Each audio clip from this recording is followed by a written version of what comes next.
I think I'm live. Let me check. Am I live?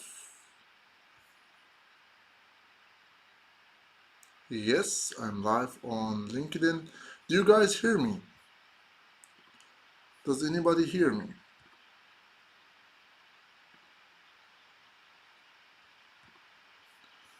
I'm not sure if anybody is hearing me or seeing me.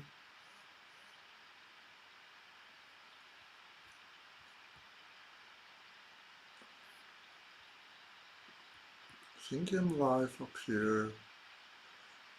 Hello everyone, does anybody hear me? Yes. Hi Amr from Patrick, hello. صوت كويس زي الفل. شكرا محمد. Hi Amr, how are you? Fine, good. How are you? I hope you are safe. Please be safe. Yes, everything here is safe. Nice to meet you guys. Perfect. Everybody's hearing me clearly. So, hello everyone and welcome. Today I'm starting a little bit different thing, and today is like a QA, but mostly focused on on your career in cybersecurity in general. We'll be talking about the what certificates you should get or you should not get anything, how you should build your career, and what questions, interviews, and all of these things. Mostly we'll be focusing on malware analysis, incident response, threat hunting, and all of these careers. What the required skills, what's the practical way to build your career in that field, and we are welcoming all types of questions. And today we are live on three different platforms. So we are live on YouTube, we are live on Facebook, we are live as well on LinkedIn. So I can see you guys on LinkedIn. Hello, I'm Ami Hussein. How are you? Nice to see you. I want to know that how to become a backdoor security researcher and specialist. So what's exactly for you is a backdoor security researcher? Because backdoor security researcher for me means a malware analyst, the person who analyzes the backdoor and actually say, okay, this backdoor is doing one, two, three, four. That's more a defensive approach that he analyzed the malware and he say, okay, this malware, this is how it came first time. This is what it tries to do. This is how it connects to the attacker. This is the website that it connects to reach the attacker. And this is all the commands it receives. This is the output it sends. This is what the attacker has actually done on this machine. Is that what you are looking for, or you are looking for something offensive? Who the person who sends the backdoor to the machine and infect some people? Um, so for kind of the offensive side, there is multiple questions, and in cybersecurity, there is no real need to deploy a backdoor on somebody else's system. If you are testing a vulnerability for a company, a web vulnerability, for example, you don't really need to drop a backdoor in their machine. You will only need that if you have signed a contract with them that you are allowed to get into specific machines inside their network. And with that, mostly you can use like an open source backdoors or open source hacking tools. One of them is Metasploit, Meterpreter. Sorry, get my water. Opa. And tools like that. So hope that makes sense. And if you have any questions more, Amy, please elaborate and tell me more. Assalamu alaikum, wa alaikum assalam. Hello, Amr. Hope you are fine. I'm doing very well, and we are safe with the corona situation, so everything is going perfectly fine. Um, what is the basic knowledge required to learn reverse engineering? That's a very good question. For reverse engineering, mostly you will need to the basic knowledge is to understand the foundation of programming. You don't need to write code, but you understand the foundation of programming. And as well, you need to understand the operating system internally, especially the Windows, because Windows has most of the malware. Um, yeah, sorry, Windows guys. So basically, you need to have these two basics, a little bit of networking, just a little bit to understand how HTTP network looks like, what's exactly happening there. So this is the basic foundation, and reverse engineering needs lots of practice. You need to read maybe Reversing the Secrets of Reverse Engineering, or Reverse Engineering for Beginners, which is a free book. It's in beginners.re. Um, you might read these books and start doing lots of reversing. There's a website called crackme's.cf slash archive. Let me check. crackme's.cf slash archive, and this website basically has tons of reverse engineering challenges with their solution. So you can try, and there's like multiple levels. You can go from level 0 to level 1 to level 10, and 10 is like very difficult to break. For me, when I started, I reached like level 3 or 4 when I was doing actually really well in reverse engineering and start reverse engineering real malware. So maybe you can aim for 3 or 4. Anyway, we go forward. We have a question here on with Muhammad Rifat on Facebook. He's saying, what can I do when I get bored while studying?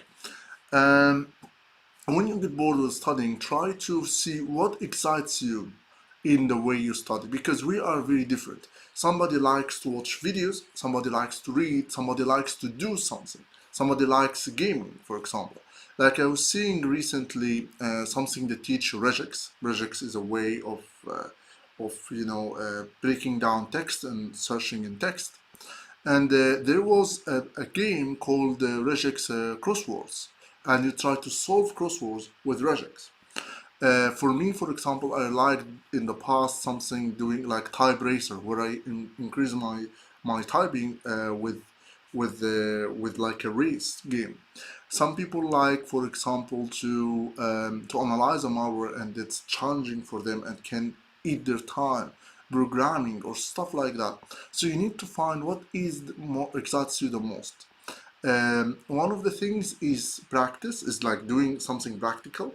Another thing is, if you're watching videos and you get bored from videos and you close them after like 5 minutes, try to increase their speed, because once they increase their speed, they make your mind a bit faster and you can really start to learn them. So try speed on 1.25 or 1.5. For me, I put most of the videos now on 1.5 because I get bored very easily. Brilliant. Karim is saying thank you very much.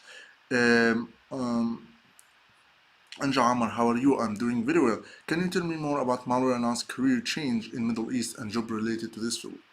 There is a very good question about the malware analysis careers.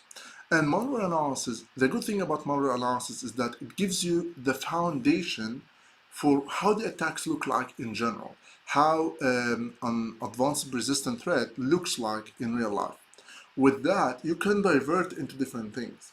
There is two different sides of career. There is the producer's company, like Trend Micro, like Kaspersky, like Microsoft, like Microsoft Malware Protection Center, or Symantec, or Norton LifeLock, this style of companies. And there are Trend Micro in Egypt, there is Kaspersky in Dubai, there's multiple of them.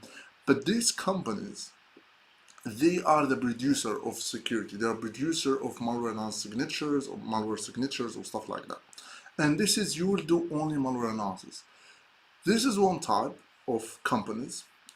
And the other type of companies are the companies who actually a consumer type of security. They are getting attacked and they want to protect themselves. And with this way, you can work as an incident handler. You still do incident malware analysis from time to time, but basically you use your knowledge for malware analysis and incident response in general to defend against whatever the type of attack. Also, there's threat hunting, which is basically exactly the same as incident response, but the process is different, the strategy is different, but the skills are the same. And that's why, like, incident response is a bit more wide variety. So you have like digital forensics, you have memory forensics, you have malware analysis, you have a little bit of local analysis, you have the correlation between all of this. And I used to only teach malware analysis at the beginning, but I found that there's so many jobs in the incident response, and I used to work in incident response in Qatar. So there are multiple opportunities in that way. So what you can do is that you can widen your audience. And I started to change my training a little bit and make it from malware training to malware incident response, where I teach incident response and malware at the same time, and that's more wide of options. If you work in incident response, most of the big companies, they do need incident response.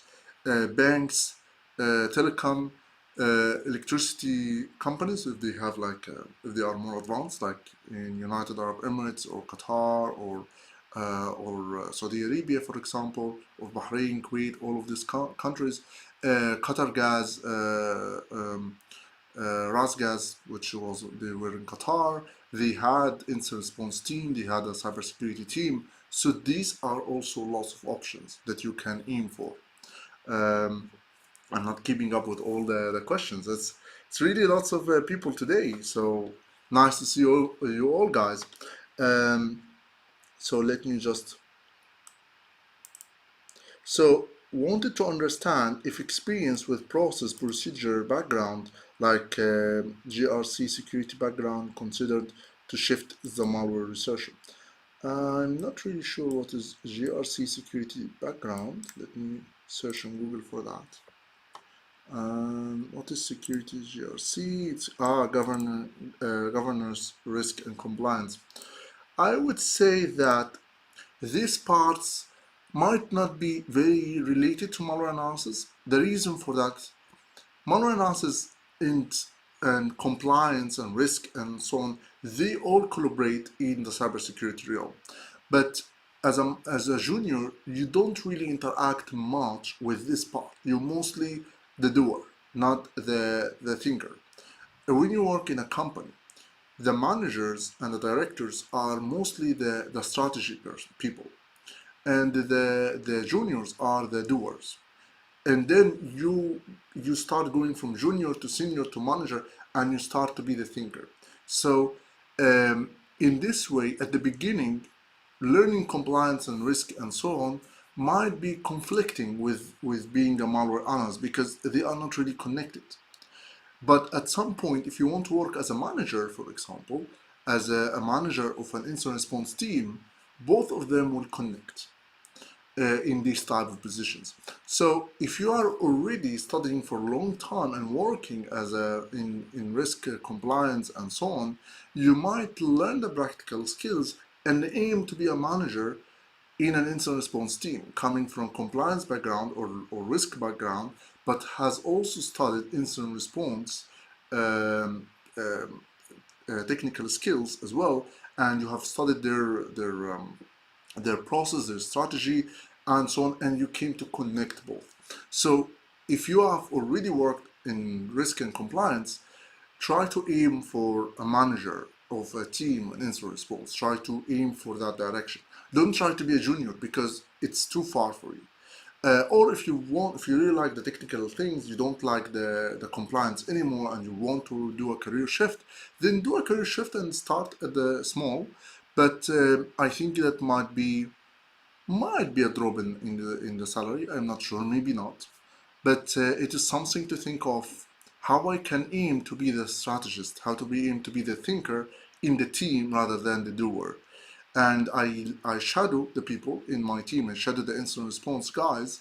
But what I'm doing is that I will be the person who is thinking for them, who is managing the process, the strategies, and communicating with the other teams, communicating with the compliance and risk team, communicating with the vulnerability management, with the stockholder, and stuff like that. So does that answer your question? I have so many questions here. Um, can you tell us more? Okay. Can you please tell what's the cyber kill chain in easy words? Cyber kill chain in easy words is basically um, the stage of how the attack goes.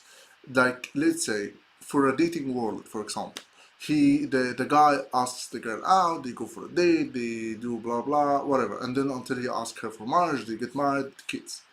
In the attack, there is a process. He go into the first machine, he send a phishing email, then he goes into the next phase when he infect one machine, then he go to the server, then he steal data, then he steal all the passwords and all the blueprints in the company and the credit cards, then he wipe the machine and run.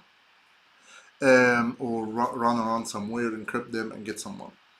This is the process of the attack, step by step. The cyber kill chain or the major attack is just naming these phases, right? Like we name this as the let's say the reconnaissance, or we name this as the initial access. They got the first step, they got the first initial access inside the internal network of the company. We call this lateral movements when they move from one machine to another. We call this the exfiltration, where they steal all the data and run away. We call this, let's say, the impact, which is basically encrypt all the files or wipe them or fire the manager, whatever they do. So we name these phases so we can easily know for the incident response which tools and which equipments, which tricks used in every phase. Does that answer your question? Hopefully it does. Is it practically impossible to reverse engineer few Android applications like TikTok? It's not impossible, but it depends on what you're searching for. Think about it. Let's say 1,000 people wrote one tool. One person can't read all the 1,000 work for 8 hours. They worked 8 hours for a year. Let's say, just imagine, all right? Or 100 people. 100 people wrote an application, spent 1 year, 8 hours every day writing this tool. You can't reverse engineer all of it by yourself in 1 week. That doesn't make sense, right? But you can reverse engineer part of it. Let's say the encryption part, the data collection part, the different things like that. Also, don't forget that you are only analyzing the Android app. You are not analyzing their server and what their algorithm is doing and what they are trying to do. So you're only analyzing your side. You click how the user click like on some things, how he does some small stuff. But you're not seeing that they are calculating based on algorithm what's the person interest, what is trying to do, and sending him the feeds with this information.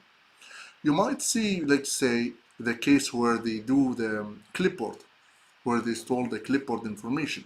Yes, you can find that through reverse engineering, and it's not difficult. You just try to monitor different privileges and where they are being used, different permissions they get from Google Play Store and why they are getting them, and you trace that through the whole code, try to find where they are being used and how they're being used. So it is practically possible. Hello, Vinjo here. Hope I pronounced your name correctly. How are you doing? I'm doing very well, thank you. May I know the best way or tools to investigate any malware like Rootkit or any viruses, also a fileless malware? There are different tools for Rootkit compared to normal malware. Rootkit is mostly kernel mode. Some of them are user mode. The user mode is like normal malware. You can use Oli Debugger or 64 Debugger or IDA Pro. That's for any malware. For Rootkit, that is for Linux. For kernel mode, you might use Windows Debugger. You might be using some emulators. You might be using tools like IDA Pro. Still very good. Fileless malware, sometimes it is not an actual it's not an actual exe file, because if it's an exe file, it will be dropped on the machine. So sometimes it is not, or in many cases it's not. And mostly it will be a PowerShell script, for example, that is running through registry, and this PowerShell maybe runs some binary data and inject them in the memory. This binary data could be a shellcode, what we call it a shellcode, which is basically an assembly code or machine code that is being loaded on the fly in the memory and being executed.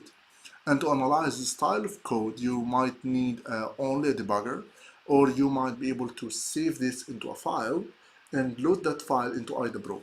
So I would say still x64 debugger or Oli debugger. Oli debugger is OLLY debugger. You might use IDA Pro or Ghidra might be used. And also you will need Notepad++ or Notepad to just read the PowerShell code. You don't need specific tools, just need to be able to read. There is also tools in PowerShell, like let's say you can have a virtual machine, Windows virtual machine has PowerShell there, and you write any command in PowerShell and you do dash what if, what W capital, what dash if I capital, and you write that at the end of the command, and it will execute that, or the PowerShell will tell you what exactly will happen if this command has been executed.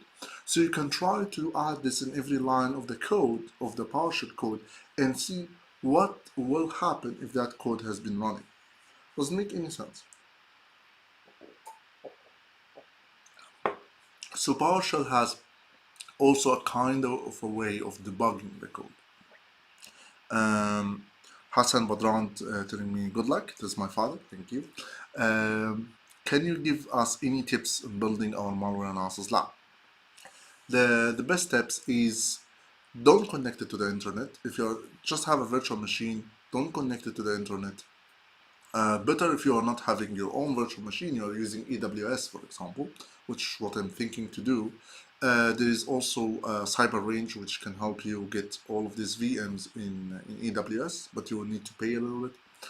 But if not, have a virtual machine, have don't connect it to the internet, try to disconnect it from the internet, and use FakeNet to run through the internet. You can also have another VM that works as a tour, as a like a default gateway, as a gateway for the Windows VM that you run the malware in. So when this is the VM, you connect to the internet through a VPN, through the tour VPN, and as well you don't actually expose this machine to let's say to any to the actual host, and don't expose it to the real internet. So this is also another way to do it. And of course you will need all the tools necessary for the analysis. That's all of it. Okay, there's so many questions here. Let me go a little bit to the other side, to the YouTube. I'm currently, okay, let me go a little bit.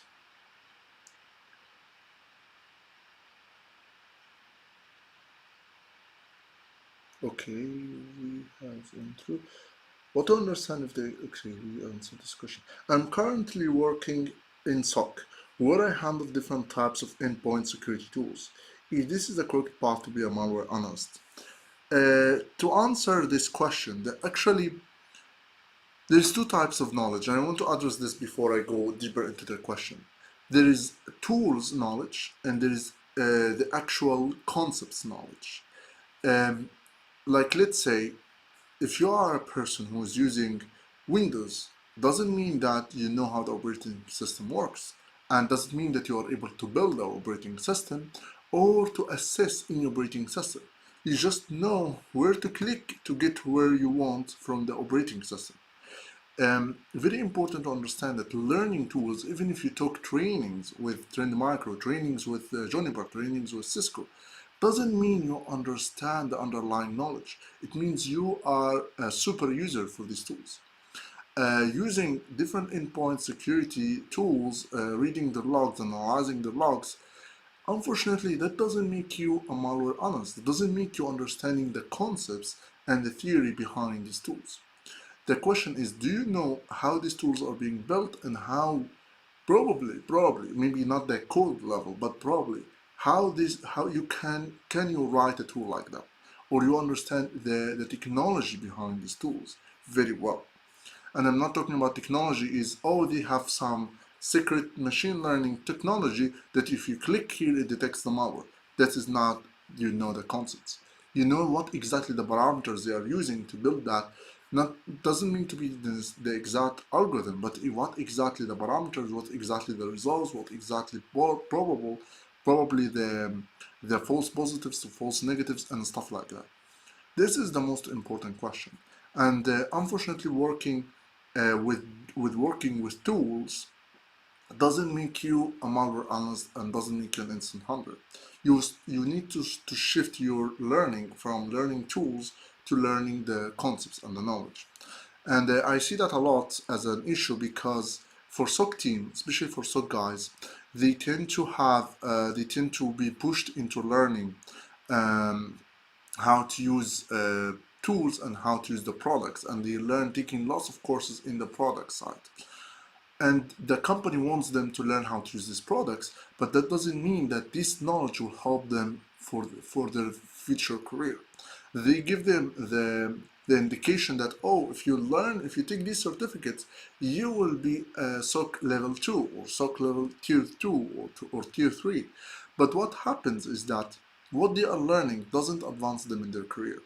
What they need to shift is to shift from learning tools and products to learn concepts and knowledge and theory and the practical skills of doing the analysis, doing incident response, how operating system works, how malware works, how real attacks work, what are the steps, how these technologies, all of them, how they work, what firewall is doing, what is endpoint protection does, what is the SIM doing, all of these tools, what they are doing, and what is the goal behind them. This is way more important than understanding the tools. So unfortunately the answer is no, doesn't make you a malware analyst. You need to learn malware analysis and incident response to go into the next level in your career.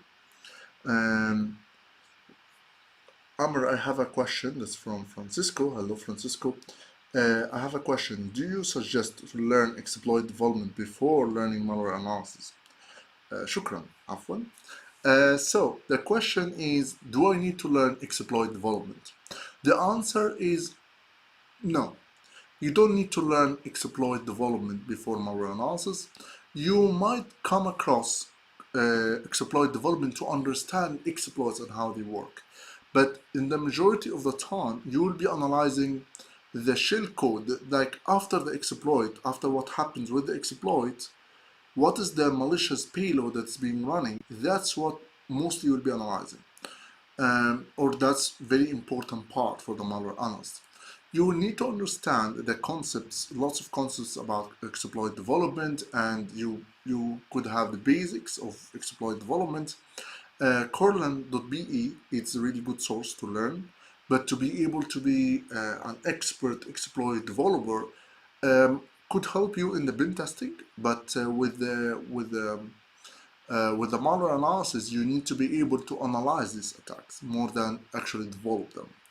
Like what we do in our training, we do have an introduction to exploit development, but just an introduction, and then we cover the shell code in details. We cover the payload of these exploits in details, and then we cover the analysis of these exploits. When you see the attack, when you see this malware or this script or this page or this website, whatever the thing is, that does exploit this vulnerable product.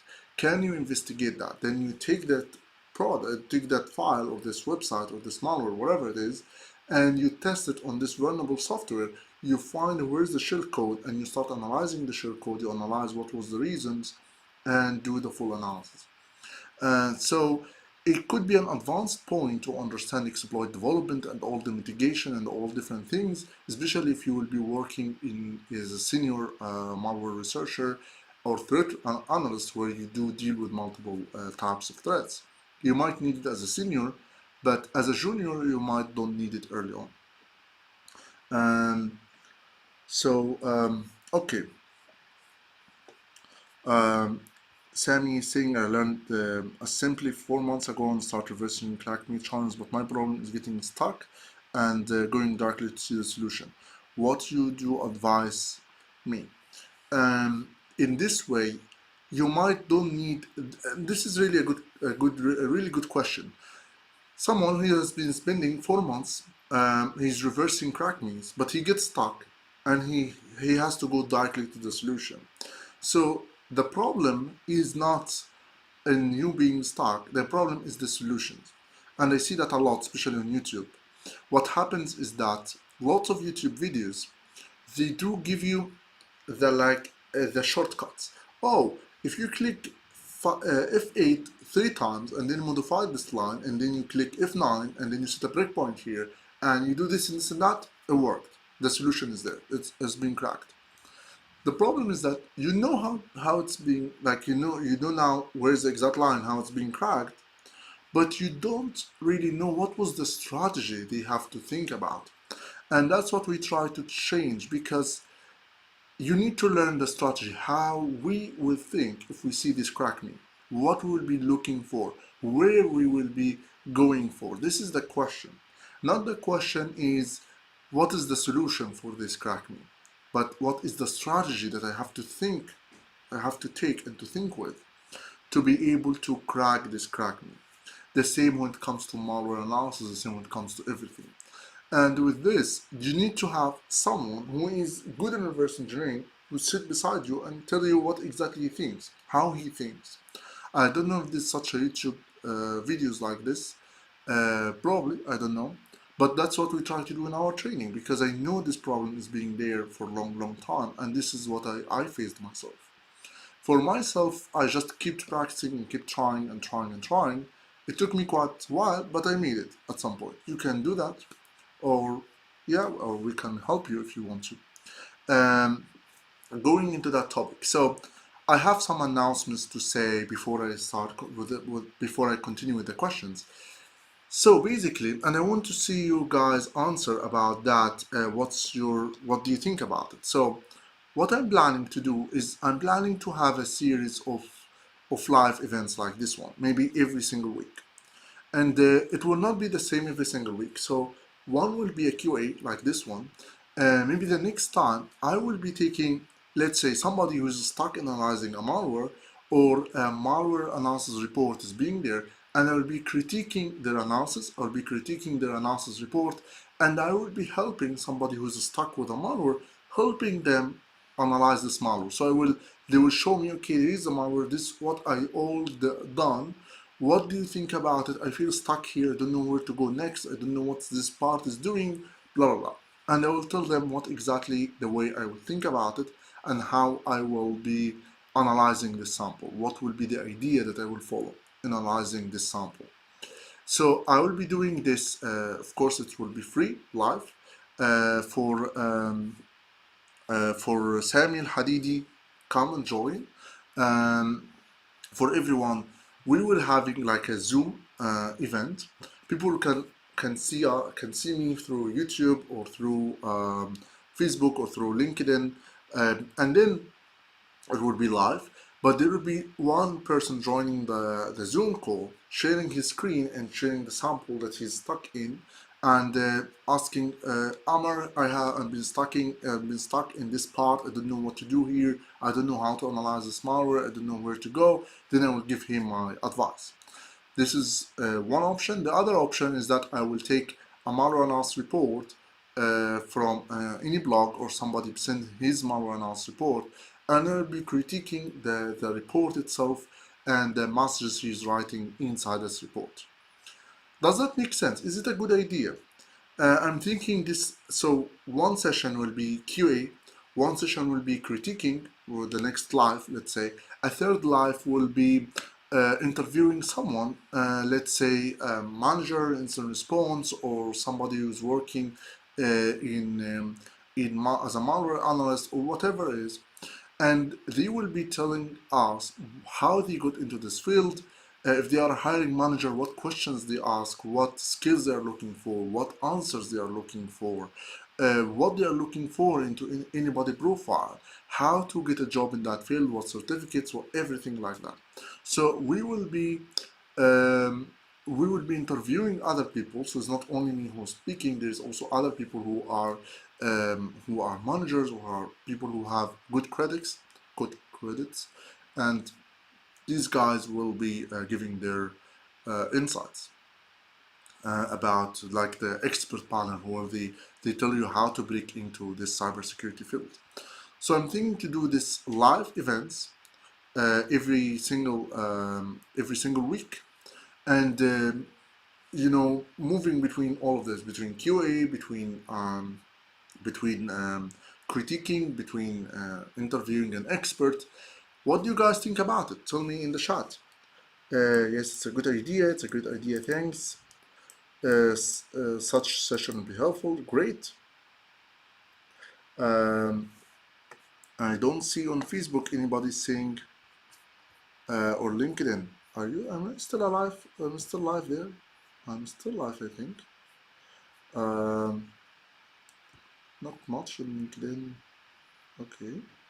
What do you guys think? It's a great to see you here live. Thank you.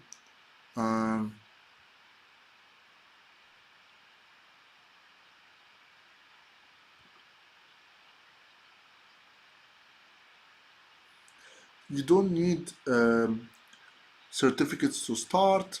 OA Labs, Malware for Hedgehogs, CodeInfuse. YouTube is a good source. I have 50 gigabytes of training on YouTube. I have downloaded for free.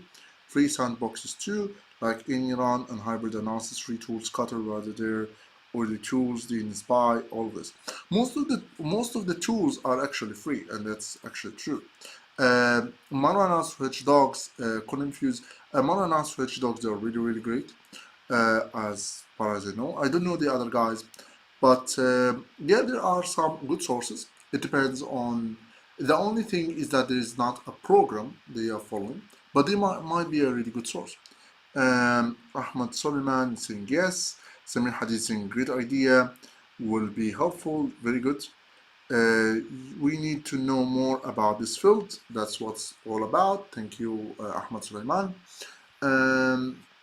So back to, it's a great idea, waiting for it. Perfect.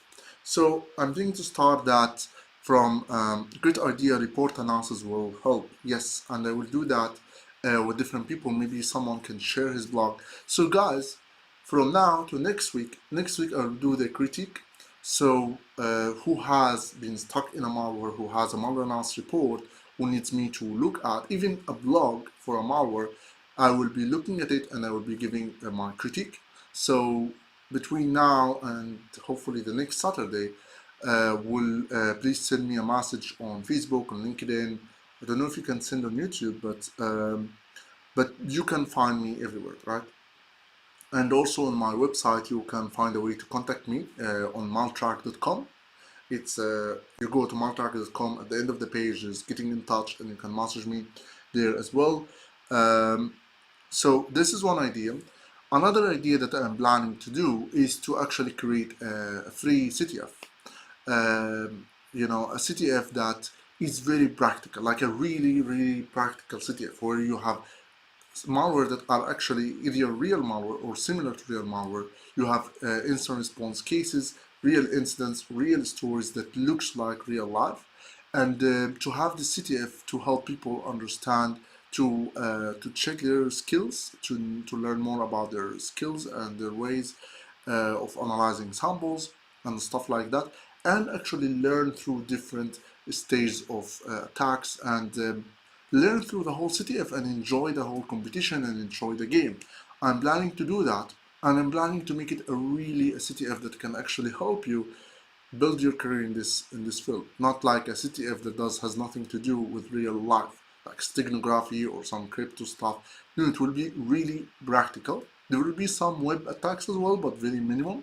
Mostly it will be reverse engineering, incident response, log analysis, network stuff, log analysis and things like that, and memory forensics. So what do you guys think about it as well? This idea, if I will run it, I will really need your help, guys, to share it if this will be there. I found mistakes company malware analysis blogs before. Critics with this will be cool. Perfect. Yes, and that's what we will be doing. So that's all my idea. Is somebody is asking, is SDRF or SRTF still in progress, and how can I use it to make my own security tool? Very good question. So back in the days, I created a tool or actually a framework called the Security Research and Development Framework, which basically it has so many different things. It has It's built in C++, and it's a framework to help you build a security tool. It has its own debugger, it has a packet analyzer, it has an emulator, it has a disassembler, it has so many. It has an API hooking tool, it has PDF analyzing tool, Android analysis tool. It has so many different things. It's not in progress anymore, but get in touch with me if you need any help with it, in installation, in working with it. I might get into it if people are interested to work with it. So get in touch with me, and yeah, I can help you with that. System Exploited is asking, when you worked with big companies like Symantec, did you guys make your own labs? For example, your own operating system? Not our own operating system, that's a really big project, but we did some internal tools related to API monitors, related to sandboxes, related to stuff like that. Yes, we did some our own internal tools. I have also created some tools related to clustering of malware and some machine learning tools. My mother sending me love. Thank you very much. So we created our own tools, yes, but not our own operating system. We created our own lab where we had multiple different networks. I don't think you can do that in your own laptop, but if you have multiple machines and you have a big network and you're building a company for that, you can have an infection network and you can have your own production network where they are completely separate. And you can have VPN on from the gateway, whatever, from the router, that you make sure that the infection network is not by any means connected to the internet directly from the DSL line, and as well they are not connected by any means to the original production network, so you don't get caught into what is exactly this, what you are doing, stuff like that. Damn, this tool is amazing. Thank you very much. He's talking about the security research and development framework. Yeah, it's massive. It has everything. It really has everything. Anyway, let me go back to the previous questions because I have skipped some questions, so I will go a little bit back. My mouse is not working these days. I don't know why. So may you tell, please, Truheed Sheikh, I hope I pronounced your name correctly. May you please tell something about mobile malware? About mobile malware like Android, what I can say, we actually have a complete chapter about it in the Mastering Malware Analysis book. Grab it up. So in this book, we have a chapter that talks about the Android part. Actually, it was written by my co-author, which is Alexei Kliminov, and we are talking about. Let me open that. So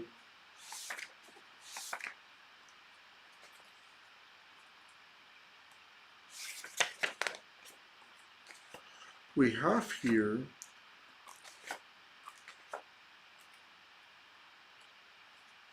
a chapter, I think it was the last chapter or something, about the yes, we have here about the APIs like SMS manager, activity manager, package manager. We talk about the file format, which is the DEX. Mostly the Android files, like all the .ebk, is actually a .zip file, and you unzip it, and you have multiple files like classes.dex, which is the most important, and this has all the code, and as well it has like a header which includes all the functions, all the strings, all the different things, and it's quite similar to a B header like in exe files. And it has, like here, let's say they have the type, the list of identifiers or prototypes, list of fields, list of classes, arrays, list of methods, list of classes, because it's Java, so it's object oriented, so you have classes, objects, and stuff like that. And all of this data is written here, and you have multiple other information. So make sure you check that chapter in the Mastering Malware Analysis book. This is the page. the Master Malware Analysis book. Make sure you check it out. What else I can say? What's the first step to start malware analysis? Do we need any certification? A really wrong concept we see here is that people need certification to work in any place. The truth is HR requires a certification, but the people don't, like the managers don't really require the certifications, because certification should make you unique, but they do exactly the opposite. The certification, when it becomes common and everybody has it, this is when it becomes famous and when the managers knows about it. Certification, sometimes people pass, like I saw that a lot recently, especially some Rouge companies that like from where they are from, they send me a message like, oh, do you want to pass CISB and OSCP and OSCE and CH and blah blah, we have all the exams for you. Some people even, you pay them to pass the exam for you and get this exam with your name on it. So there are so many ways you can get the certificate without really having the knowledge. Plus that you know about what exactly the questions they will ask, how to pass the exam, what are the steps that you will have to follow to pass the exam. You just learn for just the exam. So as you might know this stuff, also hiring managers know that. And hiring managers see examples of people who have OSCP and who has multiple other certificates, and they give them a task and they don't know how to do anything with it. So you don't need certifications. You need to have what shows your practical skills. Maybe you have your own malware analysis papers. You have your own blog where you have multiple researches that you did, multiple analysis that you try to do, multiple books you have read, multiple things you have learned, and you document your journey through the time. You document how did you learn, what you learned today, what you're learning tomorrow, a big hub you have analyzed, small thing you have wrote, multiple blogs analyzing one malware. You show that you are investing and you are really hard worker, you are trying to learn, you are passionate about it, you are obsessed about malware analysis, and you have the practical skills. That itself is enough as a replacement for learning for the malware analysis part, for the certificate. What you need to do is to focus on learning and practice a lot, and have a blog to document your journey.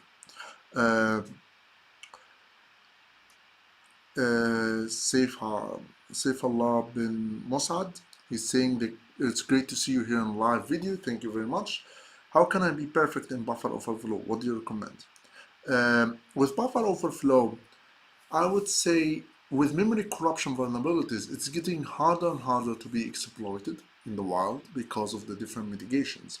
So I wouldn't say you need to focus on buffer overflow as one thing, but you need to understand how vulnerabilities have been discovered and how fuzzing is working, how reverse engineering file types and file formats and the corner cases and all of these parts, how they work. I'm not the expert in that, so I can't really guide you with that, but there are different people who may be teaching vulnerability researching and fuzzing and stuff like that, and you might need to dig into them, dig into what they do. Check also website called Corlan.be, Corlan.be, C-O-R-E-LAN, L-A-N.be. And check their tutorials. They are really good introduction. How much time it takes to learn malware analysis? Least knowledge for start work. Well, it can take you from 3 years to 1 year, 6 months time. Depends on who is teaching you, where you are learning it from, what paths you use to learn. If you are self-learner like me, it took me around 3 years, 2-3 years. Around 3 years. If you follow like a mentor, you follow somebody, if you follow a training pre-recorded, you might take it 1 year. If you follow a mentor, maybe it will be less than that, like 6 months, which what we try to do in our malware incident response training. So it is in that range. What makes your malware analysis training different from other online courses like Udemy and Coursera? Very good question. So There's multiple things. The first thing is that, and that's I see it a lot on Udemy, on different courses. I don't know about Coursera though, because Coursera, they are good in general. I don't know if they have malware analysis course, but Coursera is really good. In Udemy, and this is what I see a lot, someone who, and this is true, I'm saying a true story. This is someone who is best-selling in Udemy for courses, for hacking courses. He told me this. He told me what he does. He take a book like this one, he reads it, he teaches without any prior experience. That's exactly what they do. The problem with Udemy is that, and I see this mindset and I can easily feel that. In Udemy, you as an instructor, to be able to make a decent amount of money, you need two things. You need to have hundreds of thousands of students and hundreds of courses. You might have one course that is really good, but then the next one you will not be really good in it. You will just try to teach all the topics and teach so many courses so you are able to make much money. To do that, you will need to start reading books and directly teaching them. Read a book and directly teach it, which is not a good idea. That's about Udemy. Okay, what's about my training? So my training is basically, it is my experience in big companies like Symantec, which is Norton as well. My experience in these big companies, what exactly we are doing day to day. This training, we try to go from complete beginner, somebody who didn't write any single line of code. He doesn't have deep knowledge in cybersecurity or networking or log analysis. We try to go from that point to an interview ready. We don't leave you in the middle. We don't give you the foundation and then let you continue and get lost with the resources. We take you from this point to the point that you are ready to work in a company. And to do that, it's not more of theory. It is more of experience, more of practical skills. So what we do is that half of the training is like 40 hours training. Half of the training, or even more, is just practical step-by-step videos where I put myself in your shoes and try to analyze a malware. So, okay, I don't know anything about this malware. I don't know what this API is doing, what this function is doing, what this command is doing.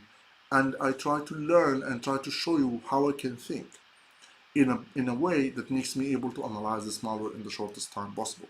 So I do it step by step, and we have this like let's say more than 20 hours of just practice.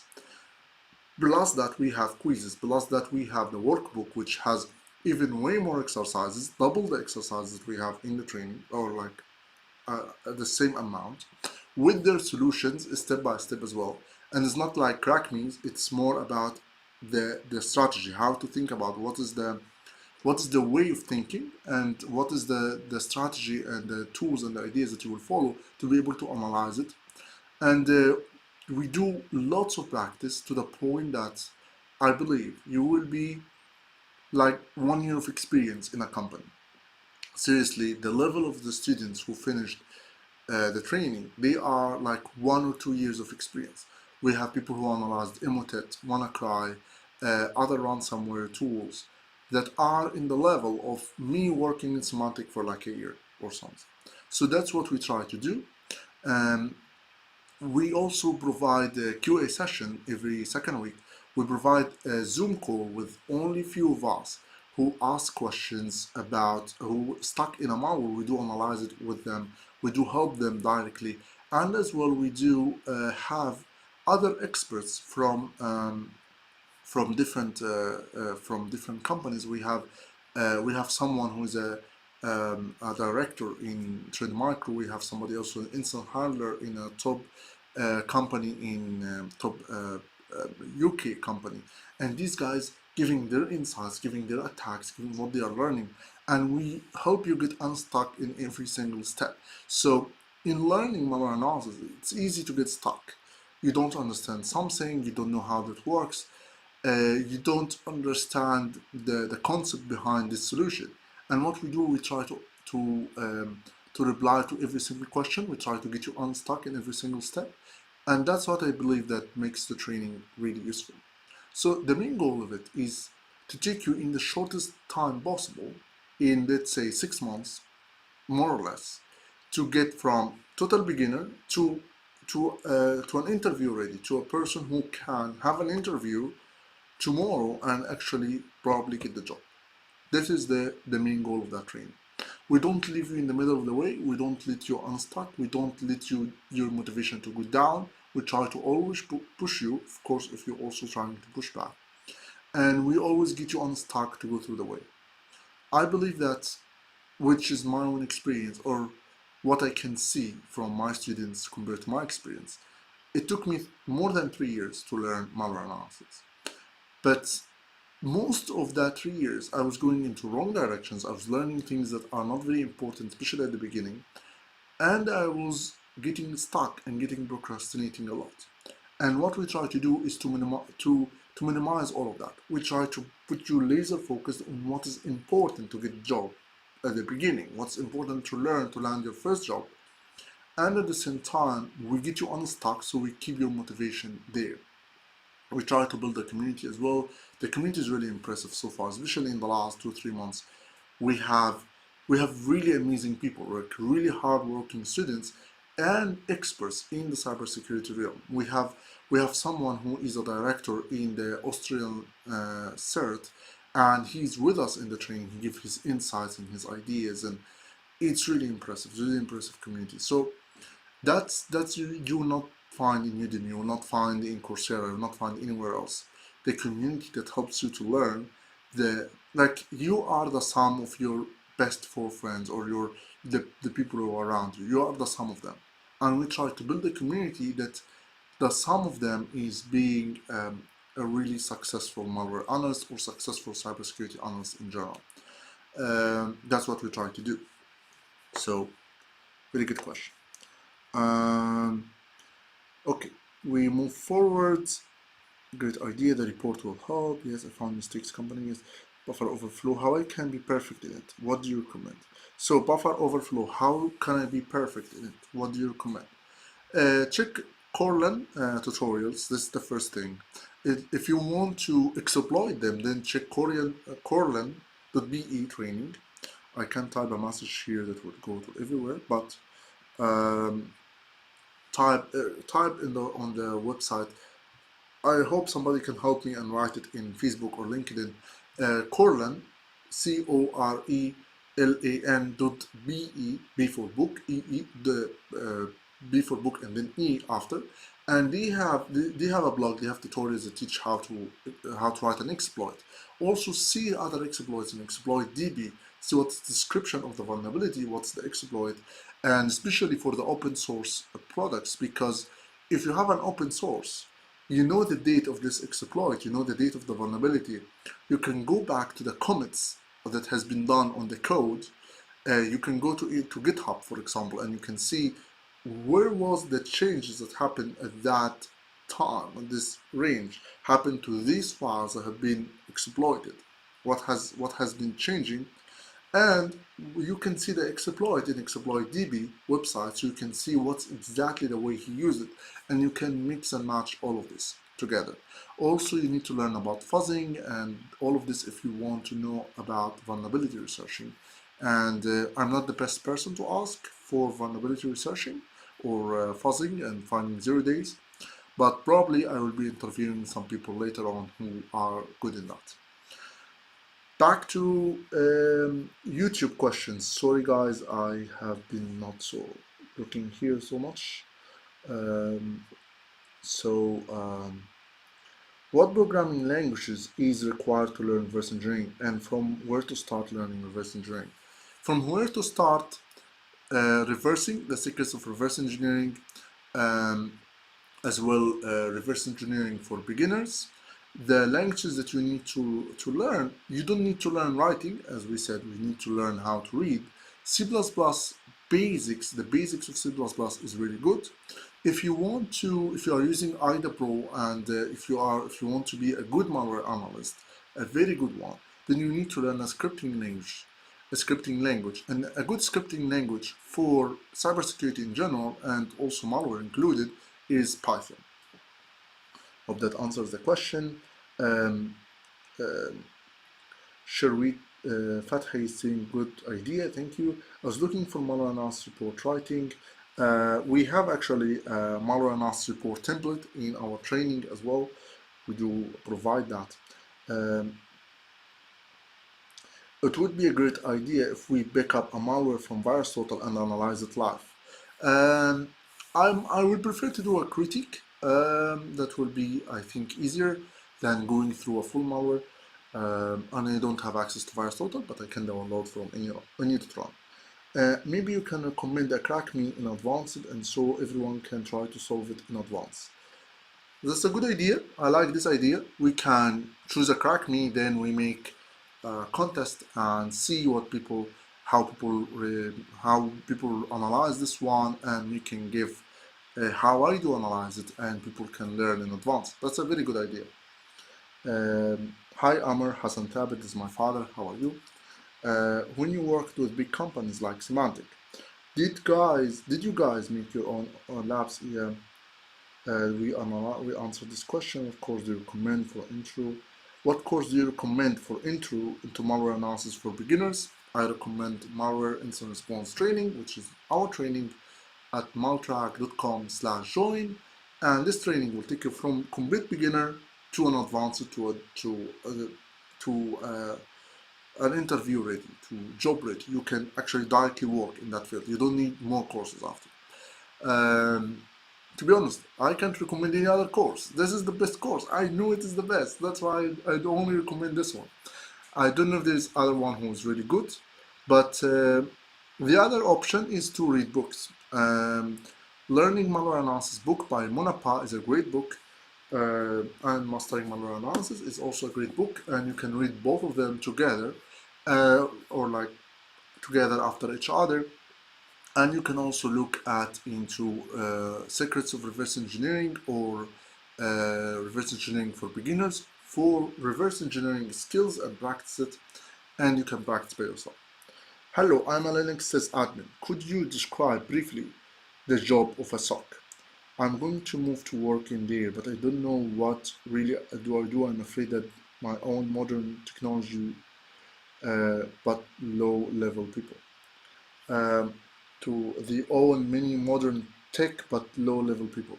So with SOC, your main goal, as what I know or as what I see, is that you have so many alerts from so many different sources.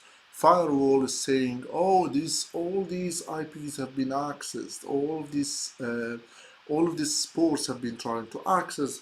This what been accepted, as what have been denied. ID is saying, oh, we saw all of these activities have been running. You go to, let's say, you go to the endpoint security tools, and they say all these activities have happened. The EDR, the endpoint detection response, and he's saying all of these things are happening on the machines that you have. We have 1,000 machines, and from all of these activities, add to these activities, you have as well some threat intelligence information that try to tell you what is more important to notice here, and so many different informations. You try to look at all of these logs and all of these backups and try to find the malware, the attacker from all of this. Try to find if there is any attack, if there is any activities that have been happening inside the network, if there is any actually an attacker who got initial access inside the system and actually is trying to exploit. You try to find these activities, and you try to report them to the next level. If you are a SOC level 1, you try to report them to SOC level 2. If you are a SOC level 2, you try to correlate this information and report it to an incident handling team to start their deep investigation and their containment strategy. What's your goal with SOC analyst is basically, or what's the skills that's required, is to understand different attacks, especially web attacks, malware attacks, or or their activities on different machines. If you're looking at endpoint detection response or endpoint security tools in general, and correlate all of this information, looking at different logs related to access, for example, related to logins, and try to detect what attacks that's called pass the hash attack, or Kerberos different attacks, which basically the attacker can use somebody else's credentials to, or login session, to go into logging into other surfaces or other systems and infect more machines. Without going into details about this style of attacks, this is what you need to do as a SOC analyst. Mostly it requires information, correlating information, understanding the different types of attacks, and as well you will need to do data mining, maybe visualization and stuff like that. That's what exactly you will need. You might have some modern tech which should help you, not make you more scared. Low-level people, maybe it's a good start for you. I don't know. I don't know. There's lots of great people who are SOC and lots of people who have so much knowledge and they are still SOC. So it's not like SOC is for low-level people. It's not like that. It is not a very high-paid job in cybersecurity. It is more lower-paid job, replaceable job. It's better to go to another job. But so many skilled people who still work as SOC. And I saw many of them, they are really good. So what programming language is required to learn reverse engineering? We answered that question. Just like the think latest equipment generation is enough. Yes. System admin versus a developer. It's different skills, different requirements, different needs, and different use cases for both. Developer doesn't mean that he can do different things when it comes to the system. Doesn't mean he know how to do the system hardening, how to do whitelisting, how to block everything in the firewall and stuff like that. Sysadmin doesn't mean he know how to develop tools and create ones. I like the development side because I feel that this is the general knowledge that you can actually create the next technology, while system administration is like being a super user on these systems. But there is a knowledge important for system administration, which is understanding how operating system looks like, what cybersecurity looks like, what things you need to do, how the attacks look like. This important knowledge, this foundation knowledge, is really important. And a developer who is entering cybersecurity might not have this knowledge. A sysadmin might have it because of working as a sysadmin hardening different systems. So everyone has plus and minus, and everyone can shift from here to there. You can be a developer and learn system administration, and you can be a system administration who learn how to be a developer or to analyze malware, which doesn't need to be a developer. Thanks for the answer. The system exploited. Thanks for the answer. I also recommend when you start the weekly live streams, instead of analyzing normal malware, analysis rootkits, because it's kind of harder to analyze. Thanks. True, thank you for the advice. I just see it's getting less common because of the Windows 10 and all the hardening things. So rootkits as an idea is a little bit dying. It's not as common as before in different malware. The type of rootkits that is common is now the user mode rootkits, which is getting a bit more common. One of them is like similar to banking trojans and stuff like that. They share similar things, and probably will be analyzing some different stuff. Certificate doesn't mean we understand the whole concept. True, that's what I'm saying. Certificates doesn't mean you understand the whole concept, and doesn't mean that you have the practical knowledge of it. Maybe you understand the theory, but you don't know how to apply it. Okay, we move forward. Yeah, the same as I saw many channels that teaches all the programming languages, but all technologies. This is weird. Okay. Do you know Zaid Sabih? No. Why the course doesn't cover IDA Python emulation and binary instrumentation?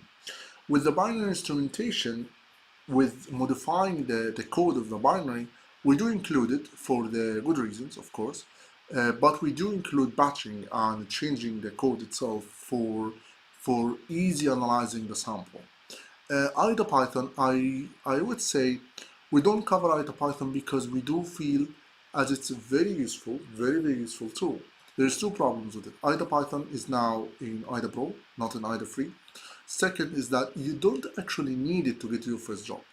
Um, it's I would say it's not an advanced topic, but it's a topic that is not super necessary.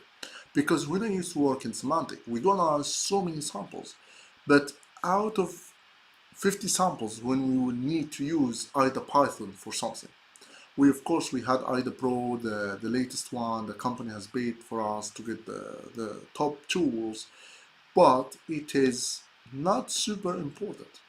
You can use Ghidra as well. You can use the Python free in Ghidra, but as well you don't need it that much, and especially like early on. So if you are applying for a job, if you want to get into being a malware analyst or an incident handler, you might not need either Python for that.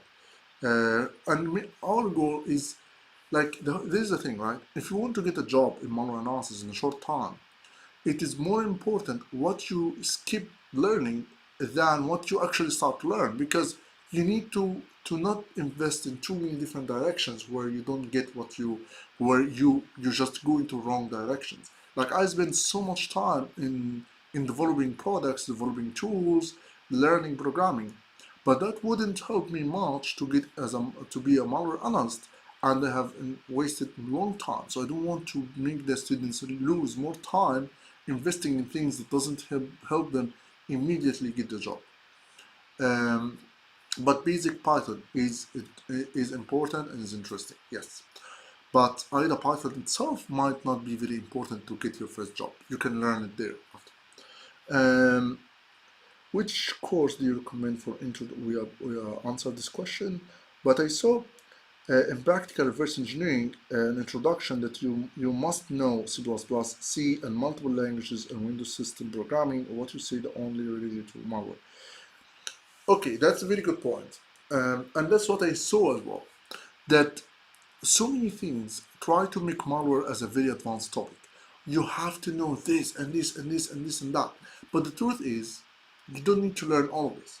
You need to learn the C++ foundation, like the basic things, like what's functions, what's loops, what's if and else, all of these things. And we do teach that in our training too. But you only need the foundation. You don't need more than that. You need to understand and able to read languages, to read different programming languages. There's so many languages that I read. I never wrote a single line on them. I read Perl, I read PHP, I read Utuit scripts. I read before PowerShell scripts, and I'm not really good in it, or when I started I wasn't good in it. So I read them, but it doesn't mean that I know how to write them. And I have provided also on-site trainings, and I've seen people who doesn't know how to read any code able to actually do something. Like they don't know how to write code. They're able to understand different code because they know what they are searching for inside the code. It's all about searching for evidences. It's like asking a SOC analyst to be able to write logs. No, he doesn't need to know how to write logs. He just needs to know what to search inside logs. So it's the same like coding, and same as these scripts. You still need to understand the foundation of programming, but you need to find the things inside of them that make you understand what this algorithm is doing, where it connects to the attacker, how it connects to the attacker, and so many different things. And you would be surprised by how many questions you can answer about the malware without even understanding the whole code, without even actually reading that code that much. You just look in the code, just a screening of the code can tell you so much about that without actually reading every single line. Like just looking at the functions he's using and looking at the text, the strings, the parameters have been passing to it. You might answer so many questions even before digging inside the code. So you don't need so many languages, and this is something I try to be against that, because that's what I don't see in my students. I see that we teach the foundation of programming, and we go through PowerShell scripts, we go through VBA scripts, Visual Basic macro scripts, we go through assembly code, we go through different malware, and they are doing very well. They are analyzing top malware without actually having the programming knowledge. And I see that in many cases. So no, you don't need to. I'm not an endorsement of that. Could you describe briefly the job of a SOC? I'm gonna move there, but I don't know what to really do. I have answered that question, and I said that it's mostly about correlating different information about from different logs, like this in brief, correlating different information from so many different logs and trying to find if there's any machine has been infected, if there's an attack with an attacker who's trying to attack, if there's any successful attack has been happening, and what are the evidences inside all the logs you have that proves that. You correlate these evidences together, and you try to find the attacker in the pile of ashes.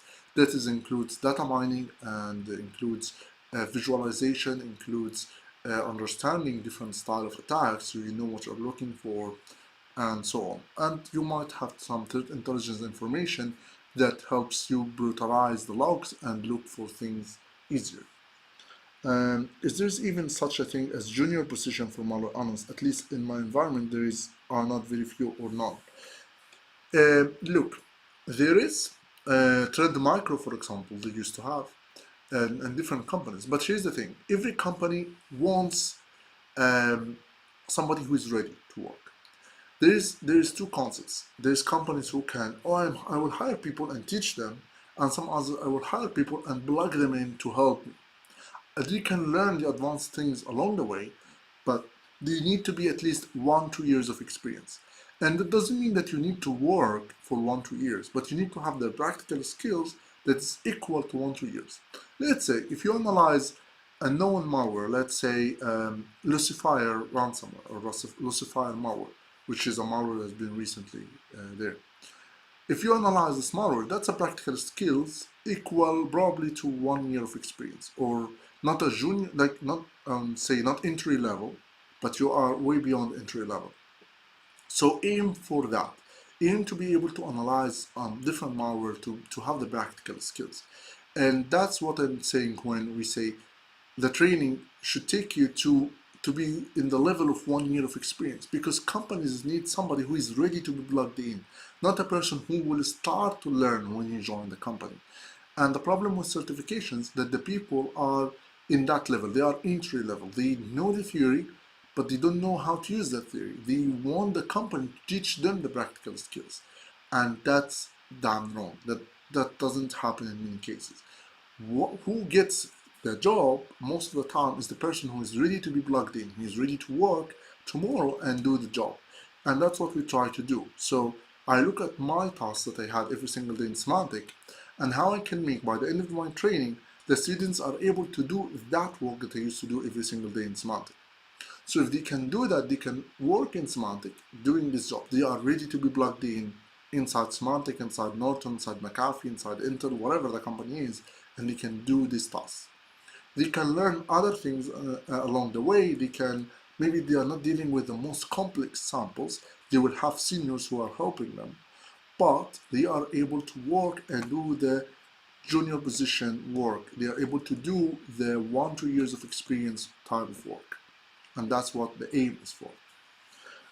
Could you describe briefly there's without the knowledge on reverse engineering, can we learn malware analysis?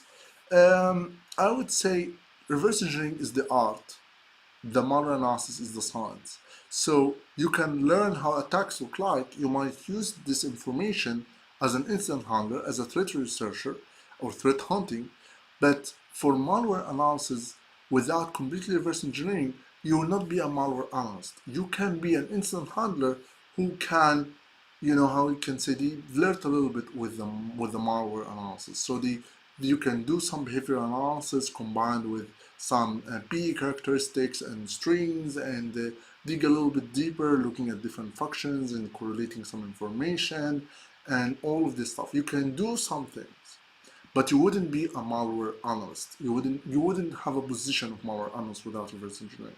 You would work in incident response or threat hunting with some malware analysis skills if you will not have the reverse engineering skills. Does SOC members need to know pen testing, vulnerability assessment, and malware analysis? Sorry, the question went a little bit up. sorry, yes. Are they threat hunters? No, no, no, no. With SOC members, they don't need to learn pen testing, vulnerability assessment, or malware analysis. They need to understand how these attacks look like. What are the web vulnerabilities that the that WASP top 10, OWASP top 10? They need to understand how malware attacks look like. What is malware? What's phishing? What is how the attacks look like? They need to understand the concepts and the theories behind these attacks, but they don't need to do it themselves, and they don't need to analyze completely the attack themselves. They just need to find traits, find evidences, finding clues of these attacks have been happening. Finding clues doesn't mean that you need to understand every single thing about these attacks or how they work. They just need to understand the whole concepts and what to look for inside the logs to detect these attacks. Are they threat hunters? No. But threat hunters, they might be like 2-3 levels of SOC analysts. So SOC analysts tier level 1, they just correlate information. Tier 2, they are much better. Tier 3 or instant handlers who learn the concepts of instant handling, not just so many products in SOC analysis, but they learn the concepts, they learn how to respond to an attack, how attack look like, how to do digital forensics and memory forensics, and look at the logs and look at the malware. Maybe not directly reverse engineering, but at least looking at the malware and looking at different other types of logs like sysmon logs, Zeek logs, looking at bcaps and understanding really well understanding of how attacks look like, what the malware is doing, what the attacker is doing, pass the hash attack, pass the hash attack, Kerberos attack, and lateral movements, understanding phishing attacks, understanding backdoors, how they do the droppers, the fileless malware. Understand these really well, they can be threat hunters. The main skills for threat hunters is the incident response, and it's the same, and malware analysis too. But malware analysis, maybe they don't have to be reverse engineers, but they at least have to understand the concepts of all of that. They understand how the attacks look like, what exactly the malware is doing, and all of this. If they are malware analysts too, that could be a plus, but they need to understand all the attacks, how they look like, and how malware look like. Okay, hope I answered this question. Go back here. So, good evening. Good evening. I hire for this is one. Lily, he's saying, I hire for this. He's 100% correct. This is exactly what we look for. As I'm telling you, this is the advice you should follow. Lily is saying, what's your opinion on iOS malware analysis? Tooling an issue? With iOS, I would say that there is not so many malware in iOS. I would still recommend you to read the Mastering Malware Analysis book. There's actually maybe like around 10 families, all of the ones that has been going through iOS, and actually the real iOS, not the rooted one, like not with the one with the root, or how do you call it, the one that is being faked or cracked or rooted, whatever. The ones that work directly on the iOS are very few families. Maybe only 2 families would directly infect the iOS, and maybe 8 of them comes from the Mac to the iOS. So there are not so many, and I recommend you to read that chapter to get more information. We have here a chapter about Mac and iOS malware that can give you all the information. There are tools, I believe, especially on Mac, but not that much. You can check here. I think we have here all the tools for iOS malware. I don't think there's so many problems with tools.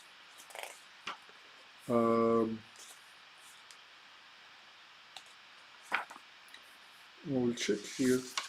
I think we have here more information about this in the chapter in the book. So make sure you check it out. And I do remember that. I do remember some. There's no tool in my mind, but I remember there was some tools. Can you explain the difference between static and dynamic analysis? So static analysis is basically, without running the malware, can we get all the information from characteristics, from strings, from reading the code, from or the assembly code, from looking at the different functions or Windows commands is using, from seeing all the file characteristics, can we understand what it's doing without running the malware. This is the static analysis. The dynamic analysis is basically running the malware and using tracing and understanding the behavior of the malware in real environments or virtual environment. We can understand what the malware is doing. With dynamic analysis, you can look at all the commands he's running, all the files he's been creating, different things he's doing, analyzing the memory while it is running, which is what debuggers are trying to do, analyzing different parameters is being passing through, and all of this. Static analysis is good if you want to understand all the paths the malware can go to. Maybe in a Windows 32 is doing something different from Windows 64, from a virtualized environment to real environment. You might be having different activities, depends on different environment circumstances. In dynamic analysis, you only see one path, while the static analysis can see all the paths, and that's the good about it. But dynamic analysis can help unpacking and getting through all the obfuscation and all the hooks and loops, while static analysis you might get stuck with self-encrypted with encrypted code, or unpacking malware, or self-modifying code which tries to modify itself through the running time. All of these styles you might get stuck with static analysis. A combination of both is mostly what's used, and sometimes it is based on styles. Some people can use dynamic analysis and can force the malware to go into all the different paths by doing binary instrumentation and modifying little parts of the code to force the malware to go in a specific direction, which what we talk about in our training in the binary instrumentation. While with the static analysis, you don't, some people are static analysis people who like to do static analysis only and like to dive deeper into the code in the static analysis part. Can you suggest some reference for Android malware analysis? To be honest, there's not much. There's really not much. I think we are the only book that actually covered Android in details, but there are maybe some articles at different YouTube channels who talk about them. I think the problem is that companies don't really invest in them despite the attacks. I think it is being used as for signatures, sometimes for different cybercrime stuff, but it's not targeted attacks against company that used Android. Not that much, not many. There are some, because we have seen cases, but not as many. Or some targeted attacks use Android malware, yes, not as many as Windows, for example. So somehow there's not much of investment for books or trainings, complete trainings about it. But in our book we have a chapter about it, so make sure you check it out. How to analyze the complicated multi-layer PowerShell obfuscated code? I would say that there's a way to run them to modify the code itself. Here we go again into the instrumentation part. You need to be able to modify the code, to deobfuscate the code, either manually or some tools. You have also PowerShell has commands like what if, which actually runs the code for you and like trace through the code, but doesn't officially run the code. So it can tell you what exactly the code is doing without actually running the code in the environment. So it is a lot of instrumentation. I used to do something, let's say in JavaScript, where we do a change when the code is obfuscated, because we see that a lot in JavaScript. And the code is obfuscated, it's encrypted, and then it decrypts itself, and then it runs the code. Then we remove the part that is running the new code, the deobfuscated code or the decrypted code. Rather than it's running it, we change that command to display this code. So rather than it runs it, it displays it on the screen, and we can take that code, the decrypted version, and try to analyze it. There's tools like beautifiers, there's tools like deobfuscators that can also help you rename different variables, rearrange the code in a way that is readable, and stuff like that. Do dynamic analysis uh, to know malware do and give it what he wants to analyze it. He's talking about, so we use dynamic analysis and we give it what he wants to to analyze. So what he's talking about is that yes, we do give the malware what exactly he wants. We modify the different parameters, or we modify the code exactly like a crack me. We modify the code to force the malware to go to see this virtualized environment as a real environment, or not making the malware see the analysis tools that he's trying to detect. Or let's say we try to pass different anti-debugging techniques and stuff like that by doing binary instrumentation, and we teach that in our training as well.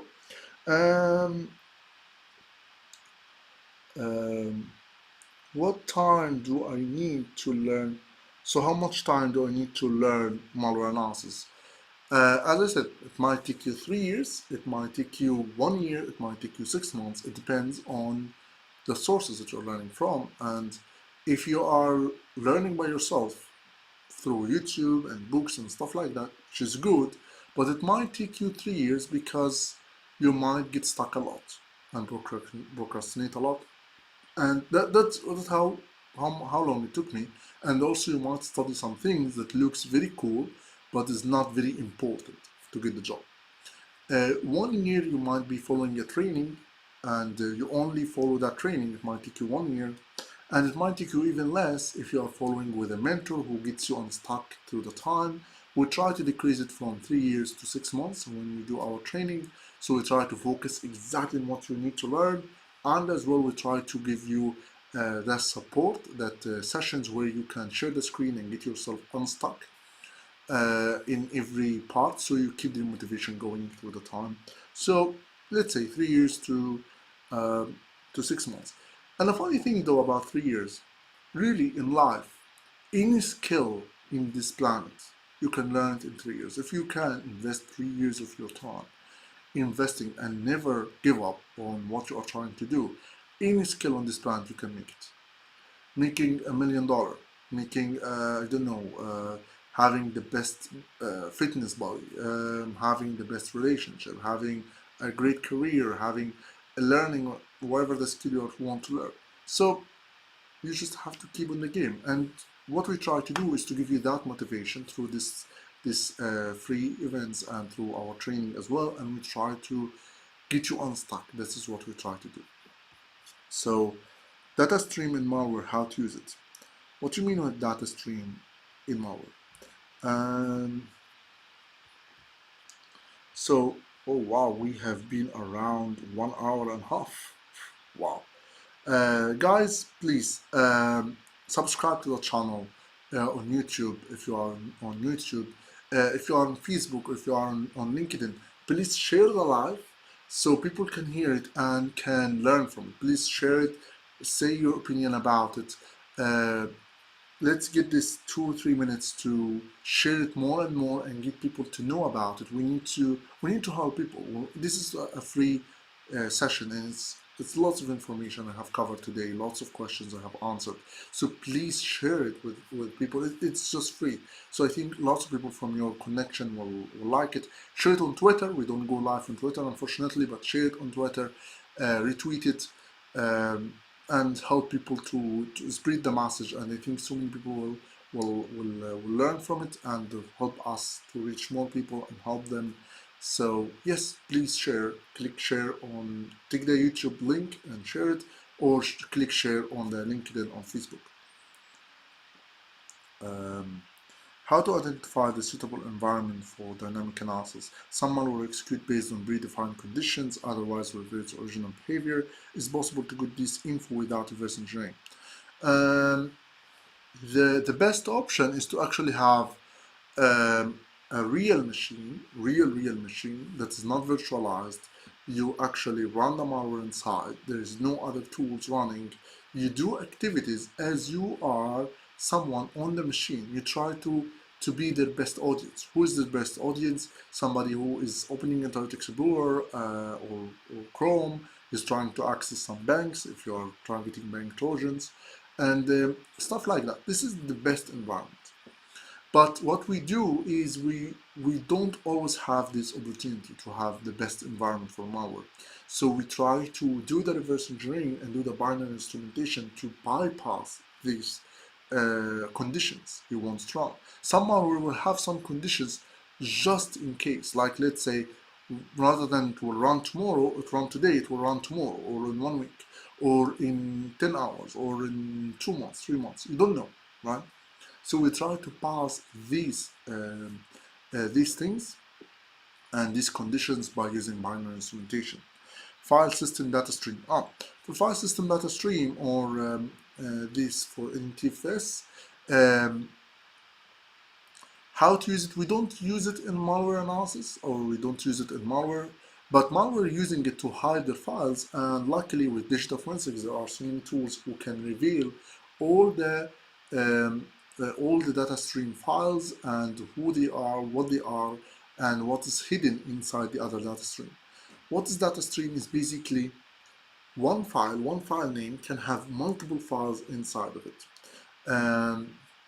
And you access the, like, let's say, if you download a file from Internet Explorer, you will discover that you are downloading 2 files, or there's actually 2 files have been installed in your system.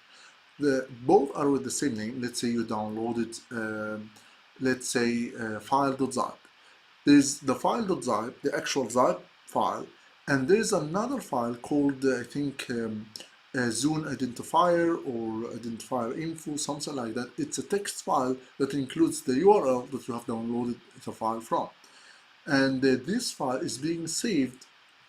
It's like, I don't know how to describe it. It's like in the file system, inside the Windows file system, it's the same file name is used for 2 different files. The main file, which is the actual .zip file, which when you double click this, the file will be open. And the other files is basically, you write file.zip and then double dots and then the name of the other file, or the name of the other data stream. So you open the second file inside it. So it's like there's multiple files inside one file in the file system. It's very hard to describe it without graphs, but this is how file system data stream. Some malware is trying to hide themselves this way, and digital forensics tools, and with digital forensics we can reveal these files. So I think that's all about it. I hope you guys enjoyed this session.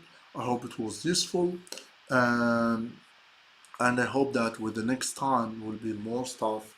Please, if you want me to analyze a sample or help you with the analysis, just reach out to me. We'll do kind of insight session where we look at some reports, some different things. Thank you so much, guys, for attending. It was really, really nice, and it was really crowded. So much of messages on YouTube, on Facebook, on LinkedIn, and please share it, and please make more people learn about it. That will really help me a lot and will help so many people as well.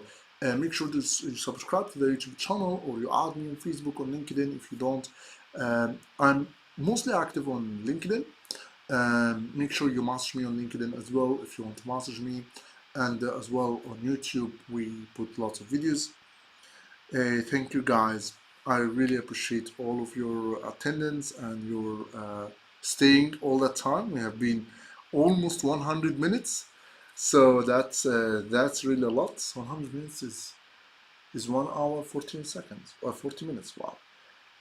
Okay, see you guys. I will start. I think I will need to have a lunch. It's in my time now, it's 4:40 and I didn't have my lunch. So see you guys. Thank you so much. Thank you, Ahmed Sulaiman. Thank you, Muhammad Shaban, and thank you all, guys, for attending this session. I really appreciate it, and thank you all for your questions. See you in the next session. Don't forget to share. Please share it in your Facebook, in your LinkedIn, on your YouTube. Just please share it and tweet it. Make sure that lots of people know about it. And see you in the